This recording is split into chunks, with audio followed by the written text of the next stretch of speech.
You want to support Roland Martin Unfiltered? Be sure to join our Bring the Funk fan club. Every dollar that you give to us supports our daily digital show. There's only one daily digital show out here that keeps it black and keep it real as Roland Martin Unfiltered. Support the Roland Martin Unfiltered daily digital show by going to RolandMartinUnfiltered.com. Our goal is to get 20,000 of our fans contributing $50 each for the whole year. You can make this possible. RolandMartinUnfiltered.com. Has been a busy 24 hours for Ice Cube since Republicans supporting Trump sent this tweet out yesterday. This went out from Deontay Johnson. So Ice Cube has officially given the Trump campaign permission to reveal that he has been helping us develop President Trump's groundbreaking Black Trump platform, the Platinum Plan. Katrina Pierson, he was also had this here. Shout out to Ice Cube for his willingness to step up and work with Donald Trump administration to help develop the Platinum Plan. That has caused a lot of people to be very critical of Ice Cube. Many call him a turncoat and all kind of other names. And so as opposed to sitting here having people just talk about it, we said we'll talk to him. He joins us now. Glad to have you back on Roland Martin Unfiltered, Ice Cube. So let's start this way. When they say you worked with them to develop the Platinum Plan, what does that actually mean? What did you do? Who did you talk to? Well, what they did, they had a plan. Their plan is the Platinum Plan. My plan is the Contract with Black America. So they had their Platinum Plan, and they saw things in the Contract with Black America that were directed, directly to Black Americans and not just to all minorities. And they asked to speak with us. I always told everybody, as soon as we finish the Contract with Black America, or not finish because it's still a growing document, I told everybody that I was going to meet with both sides, and I don't know why they didn't believe me. This is not a partisan issue. It's actually a bipartisan issue. And we have to talk to people who have the power to make things happen. Now, they asked to speak to me so I can explain some of my concepts of the contract with Black America. Who is they? Was it Donald Trump? Was it his campaign team? Was it officials in the White House? Who's they? I've never met Donald Trump a day in my life. Got it. And I've never been to the White House. Okay, so it was people on his campaign. This chick who put out the tweet, it wasn't her. I never met her either. I don't even know who she is. Katrina Pierson. You don't know who that is? Never met her. No, I've never met her. Okay.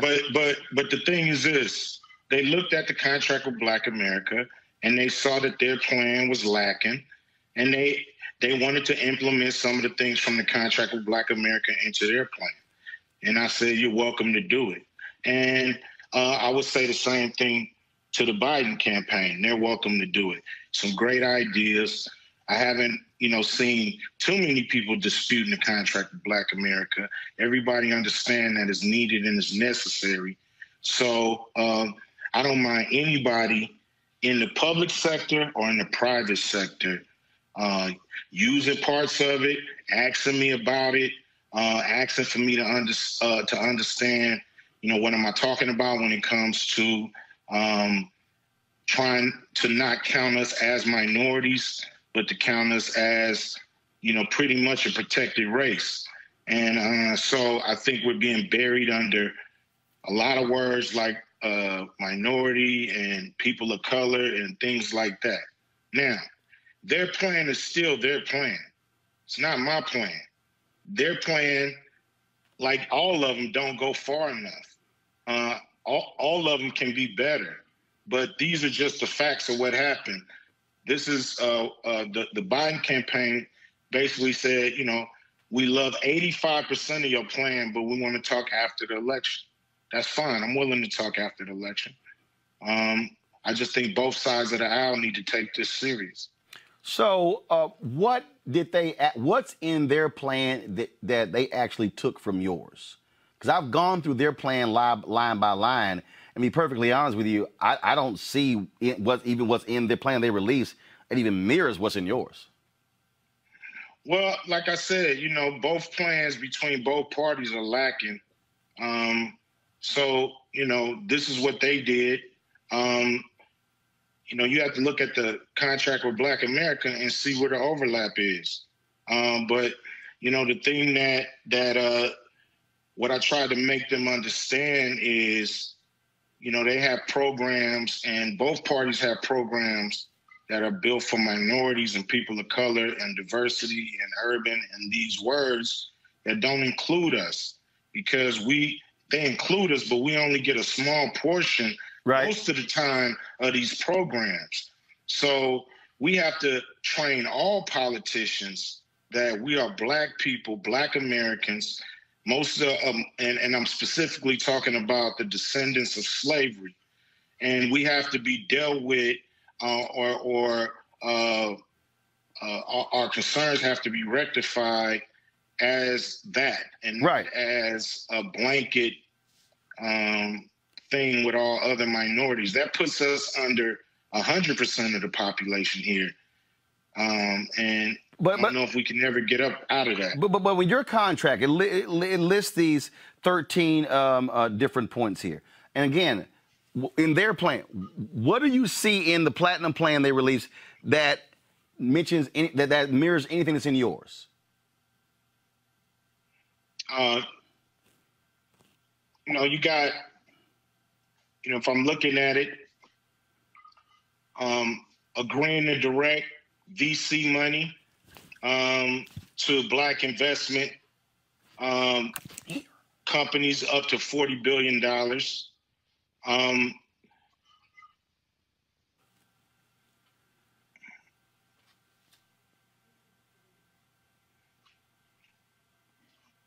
See, a lot of people have been talking about this $500 billion. That's not going to Black people. In fact, that's just actually the infrastructure funding program. That's not actually $500 billion going to Black people. And then when they say, well, how many billion is the other one given to Black people? No. That's not. No, I'm saying is that's not even. They list this thing under Black economic empowerment and access to capital. It says seek infrastructure funding that will lead to widespread growth in the annual $500 billion federal contracting opportunities. Even that line right there is not for Black people. That's federal contracting opportunities for everybody. So that's not. So they're trying to make it sound like, oh, $500 billion to Black people. It's not. That's the actual annual program overall for everybody. Yeah, I understand what you see in that, but it's really up to us to try to direct that money to Black people. Right. But there's a difference. If we're not in contact or not talking to a certain administration, because we're on another team and they win, then what do we do? Just sit back and wait? Oh, no. No. I agree with you 100% on that, because all of them got flaws in their plan. All of them got holes in their plan. Like I said, they put out this stuff, not me. I'm just trying to find and told them what I think. And so from there, they ran with it and did what they wanted to do with it. That's not really my concern. My concern more is making sure that both of these candidates understand that this money has to be directed to Black people. It's a lot of language in both plans that are iffy, tricky, and are there really to make sure we don't get the money. So it's really up to people to engage and make sure that money go where it's supposed to go. But I agree. We've been lied to for a long time. For 400 years or more, and so. One thing I know is we have to do something different. And, one thing is never being too one-sided, hard-headed, proud to speak to whoever's in power. Every great man in the world has spoke to somebody in power at some point in time, whether they agree with them or not. Listen. Right. So for me, I told everybody what I was going to do, and I did it. And, they exploited it. But if I would have, did something for Biden, they would have exploited it too. So that's just part of the game. The thing is this. The thing is to get movement. The thing is to make sure that we move the needle no matter who's elected. I agree. Our program has to be pushed through. So non-dialogue to me is not how. No. Here's the deal. How you do it. Here's the deal, Cube. I'm not against dialogue. I sat in 2 meetings with Trump and with other television anchors as well. I've been challenging them. Well, I want you to come talk to black media. I know of other African Americans who've been meeting with them on PPP, on other issues as well. The thing for me is this here. I judge folks on what you do. And what I look at is Donald Trump goes to Atlanta, makes this big old announcement about his platinum plan, and I'm sitting there going. So, for instance, I'll pull it up. When I see this plan, and then I see in here where he goes, make Juneteenth a national holiday. Well, first of all, that could have happened in July, but Senator Rob Johnson of Wisconsin still have been blocked in the Senate. Donald Trump said nothing, tweeted nothing, did nothing. He said in here also about the anti-lynching bill. Same thing. Senator Rand Paul of Kentucky stood up, blocked it in the Senate. Donald Trump said nothing, did nothing. He in here talks about prosecute the KKK and Antifa. Hell, when they had the debate with Joe Biden, he tried to shut Joe Biden down when he was quoting Christopher Wray, the FBI director, who said the greatest threat of terrorism in America is white domestic terrorism. But the thing is, when I was sitting here, and again, I looked in May. No, hold on one second. But no, here's my point. In May, when the Biden this is what it's called, the Lift Every Voice, the Biden Plan for Black America. I went through the entire plan and broke it down. Then I went through the Trump Platinum Plan and broke it all down. The issue for me is that when it comes to Trump's plan, there's no specificity. There just simply isn't. Even when you talk about programs, when I will say when I go through Biden's program, when he's talking about state small business credit initiative, expand new markets tax credit, improve and expand the SBA programs that most effectively support black-owned businesses, and laying things out that are specifics. That's the deal. I'm looking at a 22-page plan from Biden and a 1-page plan for Trump, and I'm sitting there going, and I went through Trump's plan. I'm like, there's nothing there. It's a lot of words. Not really, because it's only 1 page. But the deal is, I'm like, dude, you've been the president. You want to make this whole deal how you ushered in economic prosperity, which really all started under Obama beginning in 2010. But it is lacking. Do you believe that the Trump campaign greatly overstated your involvement for the purpose of them being able to say, we have attached ourselves to Ice Cube? Did you believe that you were used politically for their purposes as opposed to really what happened? Look, I knew whoever I engaged with would use that politically. I don't care about that part. The part I care about is getting something done. Look, my plan is called the Contract with Black America. So all of them lacking when it comes to that. So that's what I'm pushing. So anybody who's going to implement those plans into their plan, then I'm going to take a look at it. But both plans are lacking, and that's why we become educated voters for real, and then you pick who you want to pick. But at the end of the day, for us not to engage with both sides of the aisle to fix this, which I think is an American problem, that to me ain't going to help us in the end. What's going to help us is once we, realize how much power we have. Now, you said that, of course, Trump didn't stop all these things or didn't mention these things. Okay, maybe it was before he knew he needed the black vote as much as he do. You never know. This is what deals are made of. So I don't know what they're going to do. No. That's not the case. Hold on. I can tell you personally. No. Hold up. You said before you knew the black vote. I just want to just correct something, Ice Cube. I'm going to let you finish. I just want to correct something. I met with the White House in 2018. They told me directly in 2018, we think we can get 20% black male support in the 2020. So it didn't, they were fully aware of that. Why'd you meet with him? Why'd you meet with him? I'm a journalist. Why'd you meet with him? I'm a journalist. What'd you meet with him to talk about? I'm a journalist. I met with him to talk about public policy issues, to ask them those various questions. Public policy issues, and their thing was to get 20% of the vote. No, right. They said no, not 20% of the vote. Did they think they was going to get that for free? Right. This is what they said. They said they believe they could get 20% of the black male vote, and they specifically said they were going to use criminal justice reform and economic policies. Why did they think they can get 20% of the black male vote? Why do they think that? Because they said they think that they can appeal to disaffected black men. They point blank, they know black women don't like them. Why can they appeal to that demographic? Who's not appealing to that demographic? How can they swoop in and get it? Who? That should have been covered. What do you mean? This is what I'm asking. How can they swoop in and get something that's supposed to be covered? Well, first of all, that's not the case because in 2012, between Obama and Romney, there was a 9-point gap between black men and black women who voted for Obama and Romney. In 2013, with Trump and Hillary Clinton, that expanded to 13%. Now, when you look at 2020, they believe that, we think there's an opportunity here for us to be able to appeal to black men on economic policies because they say black women can't stand it. Well, it's not being done for black men in this country that the number is growing. Because, first of all, because the difference between black men and black women, black men are more likely to be... Why don't the... hold up. You asked the question. I'm going to answer it. Because this is from focus groups, from polling data. Black men are more appealed by Trump's anti-immigration position than black women. That's one. That's one of the issues there.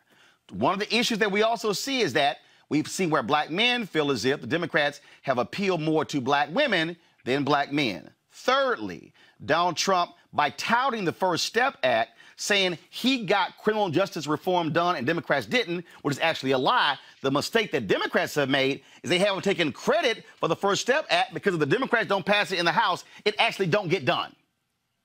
And so they see an opportunity to be able to target black men who are disaffected by both parties by appealing to their pocketbooks, their 401ks, by using tax policy, and that's what their strategy is. So what's the Democrat strategy to target black men? And that's one of the things that I've been challenging them on as well by saying when you have a problem, when you see 9 points in 2012 to go to 13 points in 2016 and it might go to 20, you got a problem. So you better focus on that and shore it up, which means you better speak to those issues, speak to those men, having those surrogates doing it, but also speaking to the policies. I've been covering this very issue when it comes to these black men for months.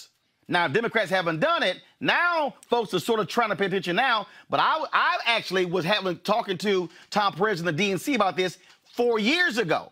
So I got to ask you this shit, too, because on that particular point there. So I got an email from someone, and they said, why is Ice Cube only talking about this contract now? So the person wanted me to ask, where was Ice Cube doing the primary? Where is he in 2018? How do you answer people who say that? I was actually just, being an artist, rapping, thinking all this stuff was covered, thinking people that actually was in power, was out doing their job, making sure they had something specifically for black people to win. And when I looked up, I realized all this stuff is not specifically for black people. It's for minorities. It's for people of color. It's for everybody but us. So, I had to kind of take it upon myself to do something that was strictly for black people and write something up with some very smart, educated people and come up with a plan. It all happened after George Floyd was killed. So that's where I've been. Mm-hmm. And I wouldn't have to do it if it was being done. But actually... Where has this contract been, since the 60s? Since the 60s, we've had over 7,000. Hello? No, you're on. Go ahead. I'm listening. You're on. Since the 60s, we've had over 7,000 black people elected in office in high positions throughout this country. Over 7,000. And we haven't moved an inch. So don't ask me where have I been. The question is, where the hell are you at? Well, here's the deal, though. I want on that particular point, I want to bring in Alicia Garza, co-founder of Black Voters Matter. She also is with the Black Futures Lab. Q, you may not be aware of this. You may be aware. They put out this massive black census project. They surveyed, if I'm correct, Alicia, some 30,000 African Americans. They put this whole thing together. How long are they taking? When did y'all release this, Alicia? We released it in 2019. So Cube, here was this initiative that they put together, and I would love, and again, when we had you on last time, and Reese was talking about the lack of stuff when it comes to black women, and you said, hey, you love to hear from her. I would love for the two of you to actually talk about this, because both of you want to really achieve the same thing, and that is achieve things for black people. And so, Alicia, go right ahead. If you have a question for Ice Cube, Cube, you got a question for Alicia, go ahead. Hey, Cube, how you doing? Pretty good. Good. So, I mean, I guess my first question would be, you know, we're in the midst of an incredible movement moment. Folks are all over the country, have been organizing for over 7 years, if not longer, trying to turn Black Lives Matter into a movement that can impact not just protest, but also policy.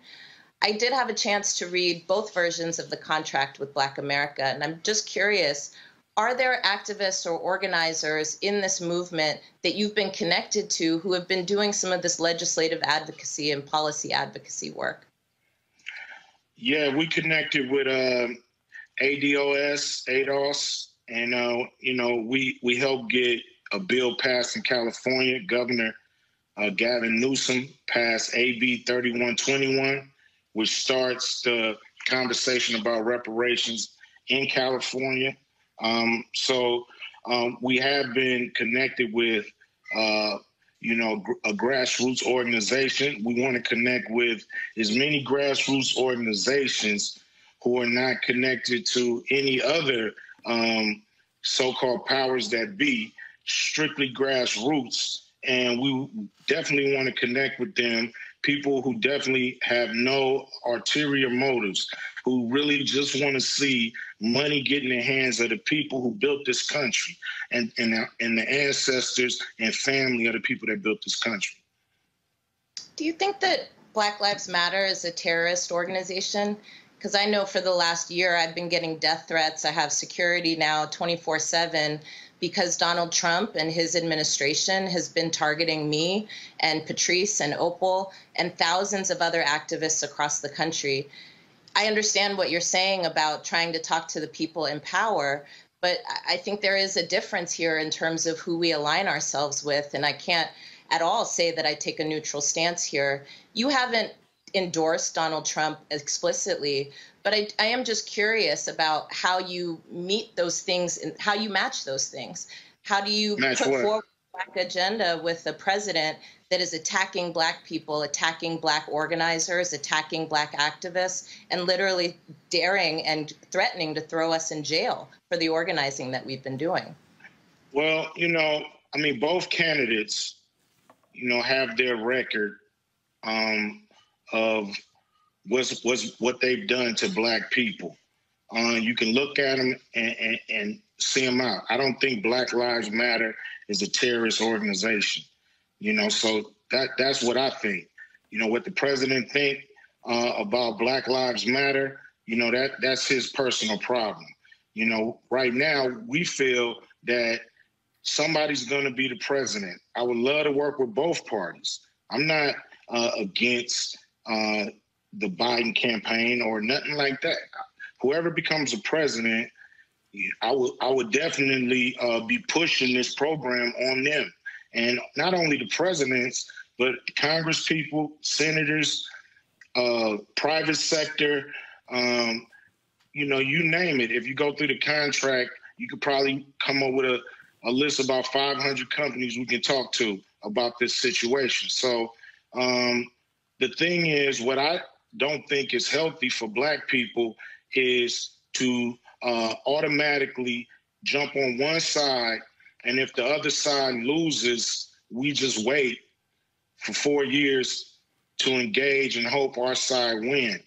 It's time for us to let both sides understand this is a bipartisan issue like anything else going on in America. Cube, I gotta ask you this. I want to ask you this here because you talked about reaching out to people. Did you connect with the Congressional Black Caucus at all?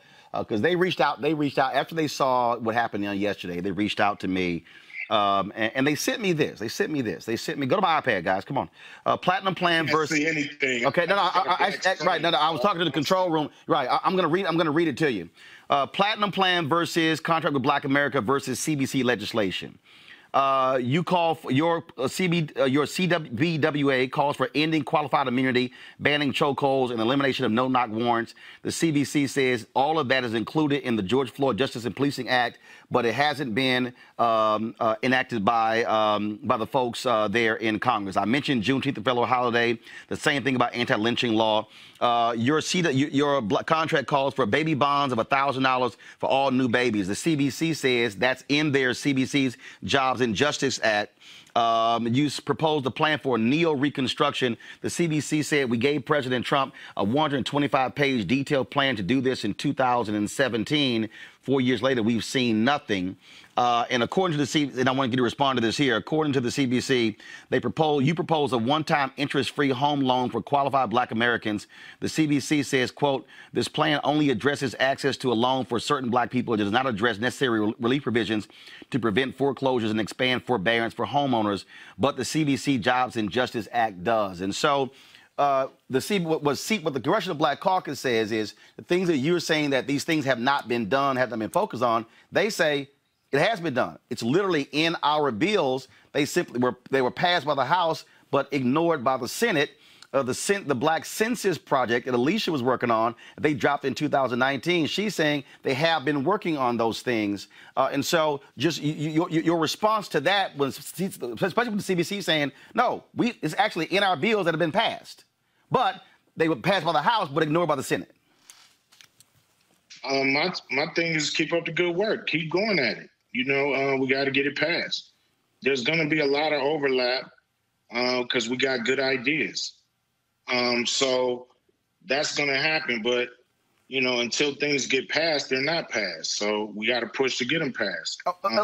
Alicia, I'm going to bring Alicia in here. Cube, I think one of the things that's important, if y'all go to bring Alicia 3-shot of this, would be great. This is where, and this is what I've heard from people. I've heard from people is, man, Cube is out here with his contract, and he's dropping videos and saying things. But then you have folk like Alicia and others who are doing it. And one of the things that you said when I last interviewed you, you said that this is where collaboration is important. And so with that in mind, you're there on the West Coast. Alicia's there on the West Coast. To me, this is an opportunity, I think, for the two of you to get together, for the other activists to get together. And so as opposed to Cube's contract and then the Black Census Project, then what the CBC is doing, this is how you take Black Collective and say, how do we take all of these plans and then begin to move and then get the policies that we want? Alicia and Cube, what do y'all think about that? Alicia first. Well, I think a few things, and I appreciate you raising that, Roland. I mean, to me, you can't have movement on an agenda without a movement. And there are so many incredible organizers and activists all over this country who are coming together and fighting back every single day. And that is what it actually takes to create this level of change. You know, I will say that, Cube, I agree with you in terms of your frustration. I've been frustrated, too. I took the Black Agenda 2020 to these campaigns, to the party, and I've had a hell of a time getting phone calls back. You know, I've had to do a lot of maneuvering even to get the smallest pieces of our plan inside any kind of platform. And so that is to be criticized, and we need to keep holding their feet to the fire. But where I disagree with the conclusion here is that, A, I don't think justice is a business transaction. I think if we're going to change systems, policies, and laws, we have to get in the game and stay in the game. And I don't think it's a simple, you give me this, I get that back, I give you this, you get that back. We have to govern an entire country, and we can't govern that way. Donald Trump is governing that way, and that's what's not working. I also want to just offer here that for me, you know, I've heard Van Jones and others say that people need to go to the people in power. And I actually, you know, think I understand the premise behind that. But what it overshadows, in my mind, is it allows them to get off the hook for all of the other egregious things that they do to our communities. You know, I can't help but feel sick when I hear Donald Trump, you know, talking about the First Step Act, but then also telling the Proud Boys to stand back and stand by. And I don't get to actually look past that. That impacts my everyday life. I get death threats every single day from people who are listening to this president.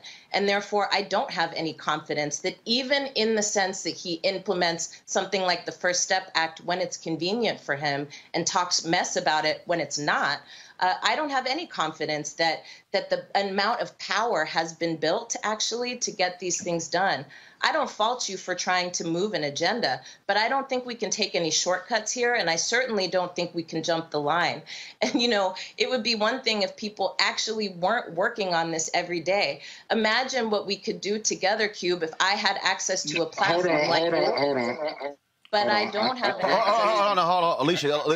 Alicia, I know Cube has to go, but Cube, go. This contract has been out for months, so there's been, you know, if anybody wanted to work with me, I've been open invitation from day one to work together, make the platform better, and you know, nobody has, or very few have come out to do that. So. You know, I'm not gonna wait to get nobody's line. You know, if I feel like I could speak for Black people, I'm gonna go speak for Black people to whoever. And you know, you have a plan for Biden win, but what's your plan if Trump wins? You know, you have to have a plan for either president, and so in either administration. We can't just go dormant because this is the problem, I think, that's been happening with us. You know, we go dormant. We don't push both parties hard to do what needs to be done, what's right. And, you know, some people got a whole country to run. We don't have a whole country to run. Black people in a bad situation. We don't have a pot to piss in. We ain't even really in the damn equation when you really look at it. We just get to show up and we get to go home still broke. And unless you have capital in America, you're not going to be really involved in what's going on in America when it comes to running the whole country. So we got to look after Black people and figure out how to get money in the hands of families and in this country into businesses that went down. We got to figure out how to get a lot of capital into those hands. So can we do this here then? Can we do this? You care about Black people, Cube. I've known Alicia as well. She cares about Black people. So can we, again, as opposed to, you know, different pieces here, this is where I think Black folks come together and say, look, we're going to sit down and talk. We're going to rap. Your number, my number, your email, my email. Let's do that. I'm more than welcome. Anytime. I'm willing and open. Anybody who's down to help Black people get what we're supposed to get in this country through hell or high water, I'm with them. Alicia? Listen, I'm always ready and have been working for 20 years to improve the conditions of Black folks. And like I said, if we had access to a platform like you have, Cube, I bet you we could have gotten a lot farther. So I look forward to working with you. So here's what I'm gonna do. Show's over. With both of y'all permission, I will send y'all respective information so we can do that, because again, I think where we are, first of all, Cube, what you said about when folks are in power, you are correct. I have long said that even if somebody we did not vote for wins, we are still constituents. We are still taxpayers, and so they still owe us. But to Alicia's point, it's also holding them accountable when they're doing things that, frankly, are hurting us as well. And so I think what is required of us is to put that level of pressure on all folks, yet not having permanent friends, but we simply have a permanent interest. I do believe, though, that one of the great, and when you were on last time, you and I talked about this here, infrastructure is critically important. We know what your job is, what you're doing in terms of music, in terms of movies, and what your lane is. But when you have also organizations with people, that also matters as well. And so I hope we can able to lock that down.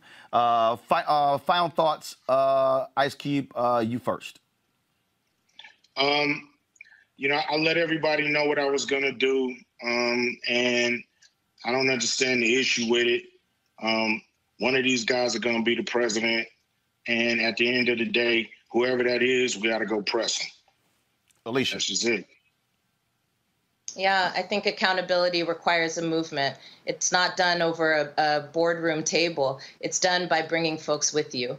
And so I'm excited to be working with, so many people across the country, the 30,000 people that we surveyed across all political ideologies, incomes, demographics, to really start to lock down not only what these policy issues look like, but also training people to be the people who are making the rules. And so again, Cube, I look forward to working with you.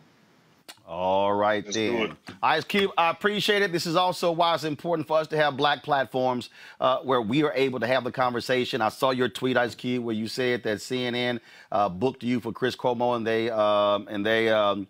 they then cancel you. That's why I created this platform, for that very reason. We don't have to depend on CNN or MSNBC. We also have to create our own media institutions where we don't just talk about this, where they talk about it for 5 or 6 minutes. We actually have been having this conversation for almost 40 minutes right here. And so I appreciate you taking the time to be with us. Same with Alicia Garza as well. Thanks for having me on. All right, we'll do it again. Everybody. Thank you very much. It's time to be smart. When we control our institutions, we win. This is the most important news show on television of any racial background. Y'all put $2, $3, $4, $5, $10, $15, $20, $30 on this and keep this going. What you've done, Roland, since this crisis came out in full bloom. Anybody watching this, tell your friends. Go back and look at the last 2 weeks, especially of Roland Martin Unfiltered. I mean, hell, go back and look at the last 2 days. You've had sitting United States senators today, Klobuchar and Harris. Whatever you have you can bring to Roland Martin Unfiltered to support it, please do, because this information may literally save your life. Watch Roland Martin Unfiltered daily at 6 p.m. Eastern on YouTube, Facebook, or Periscope, or go to RolandMartinUnfiltered.com. Support the Roland Martin Unfiltered Daily Digital Show by going to RolandMartinUnfiltered.com. Our goal is to get 20,000 of our fans contributing $50 each for the whole year. You can make this possible. RolandMartinUnfiltered.com.